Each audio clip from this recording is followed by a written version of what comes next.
I've seen a lot of crazy stuff looking at these conspiracy theories. But bro, this is literally a hand mixing up a star on a telescope. You can see this on a real telescope.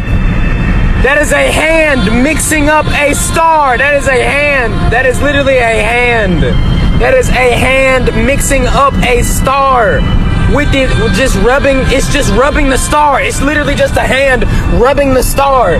And you can look at this with a real telescope. This is real footage. This is just a hand mixing a star. And this is a real constellation or star they call God's hand or something. But it's literally a human hand mixing up a fucking, bro. If they fake an alien invasion, they get the New World Order, which they want. They thought COVID lockdowns were bad. We found out that they pretty much lied to us about everything to push an agenda of more total control. We're closer than we've ever been to World War III, all of this other stuff. And now the only way for them to truly, in my mind, get what they want or supersede the timeline, speed up the timeline, is to fake an alien invasion. The moment they do that, everybody panics. The government has to step in as a one world government. All governments come together to fight an outer worldly threat.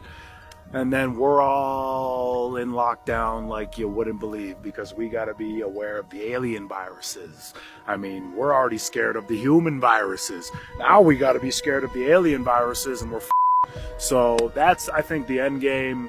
And it's pretty easy to see that that's what they're gearing up for. That's why they're telling us there's a mothership in our... No, shut the Like, we've had this technology for years. They've taken our focus and put it up there and not to the outer lands or the extraterrestrial areas. When someone says extraterrestrial, what does that mean? It means extra terrain. So it's a lot more prevalent that the world is bigger than we know, in my opinion, than these beings are traveling millions of miles or light years away to come here. I believe they won't let us go past Antarctica. So if they won't let us go past Antarctica, my favorite show in the world is Attack on Titan. I believe they're telling us things through shows, that being one of them, that there is potential for other land outside of what we know. If there's more land out there, then why are we paying $1,500 a month to live? Or California, people are paying $3,000 to $4,000 a month in rent to live. Why would we have to do that if all of our world could fit into Texas, and then there was more land other places? Like, obviously it makes more sense. Yo, this is crazy. So this is April, what, 14th? It's Friday, April 14, 2023. I'm in Oklahoma. Something is above my house, y'all. I could hear some sirens going off in the background.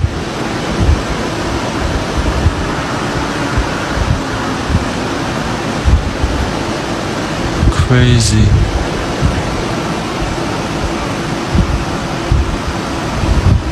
Record this for a second. I'm going back inside.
Okay, I'm going to stop this for just a minute. I want you guys to notice something here.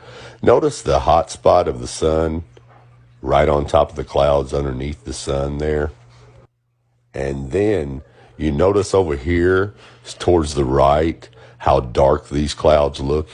And over here to the left how dark the clouds look. There's no sunlight hardly on those at all. But right underneath the sun, you see what you call a hot spot. And that right there alone proves that the sun is very close and local, right above the clouds. I'm going to demonstrate for you right here. Now notice I have a light bulb, which is round, which represents our sun source, and we have a flat mattress, which represents our flat layer of clouds. Now watch as I get the so-called sun down here at the edge by the horizon. Now you see that hot spot right underneath the light bulb? You can only get that hot spot when the light source is very close and local. Now notice the darkness on each side of the bed, just as you did on the blanket of clouds. It's really, really simple to prove. Notice right here, you see the hot spot underneath the light bulb? When I raise it up high, it lights up the whole bed. We put it back down low to the bed mattress, we get a hot spot. And we raise it back up, it lights up the whole bed mattress. Anyways, let's continue on with the video. Just keep that in mind as you're watching the sun.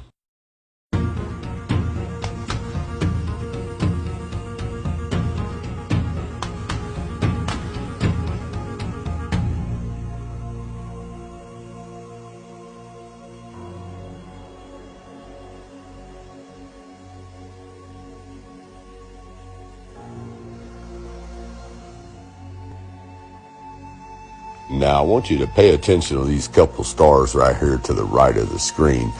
And remembering that the sun is supposed to be traveling in a straight line through the universe at 600,000 something miles per hour. Now, watch to the right as these stars zoom past us, okay? Remembering that the sun is traveling in a straight line through the universe, supposedly. We just left those stars behind, right? We're traveling in a straight line, which means we shouldn't be turning around and coming back there if we're following the sun, okay? Now, pretending we're on a ball. I'm saying pretending we're on a ball. But yet, you'll see those same stars again tomorrow. But we traveling in a straight path, according to this sun that we're following. No, you're not. You following the sun over some flat clouds on a flat earth.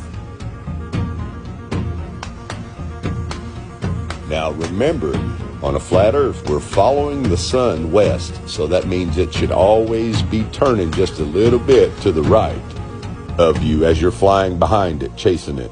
That is why you keep seeing this cameraman turn the camera to the right. See, he's flying according to the compass, but the sun is making a circuit. That's why you keep seeing it go to the right, and he has to adjust the camera and the aircraft to the right. Now, if you were flying east, like we're going to do in the next chapter, you would constantly be turning the camera to the left. And look at that beautiful hot spot right over the top of those clouds. The horizon is the same all the way across. If the sun were 93 million miles out in space, all these clouds would have the same amount of light on them, but they don't. It only lights up the clouds that's right underneath it, and you can see it right there.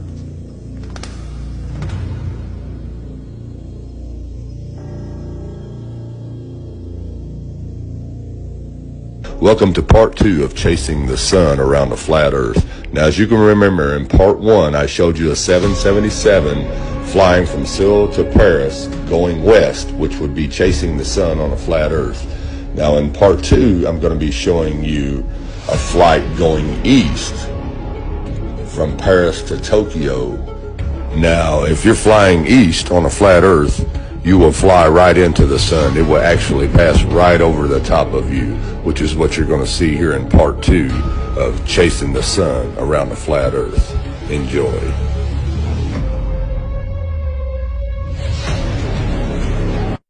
Now notice here, going east, we have the same thing going on with the sun coming at us. See the hot spot underneath it on the clouds? And then see the darkness over here and over here?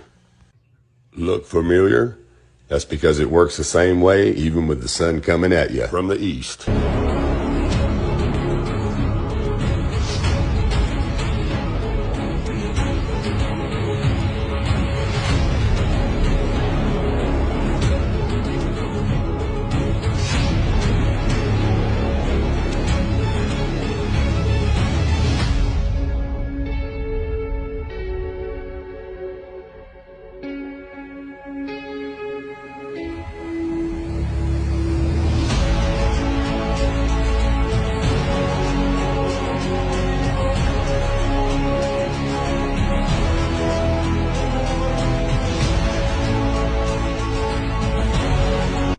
Now notice once again, the hot spot of the sun is right here in the middle, right underneath it. And once again, over here on the sides, it's still dark because the sun is right over these clouds, right underneath it. And the sun is going to pass right over your head right here.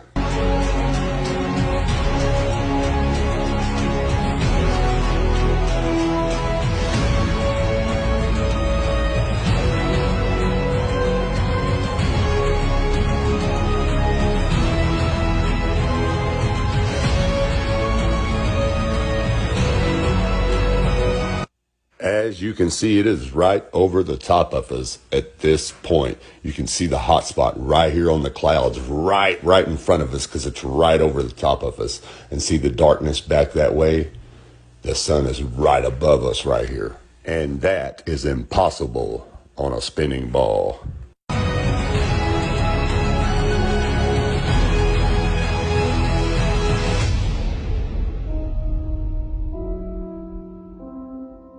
Wake up, people. You just seen it with your own eyes.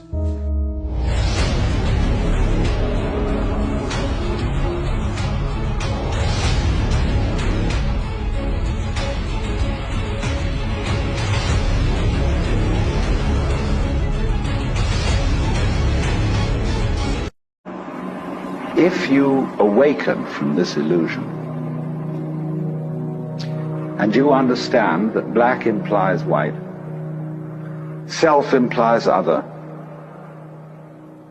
life implies death, or shall I say, death implies life,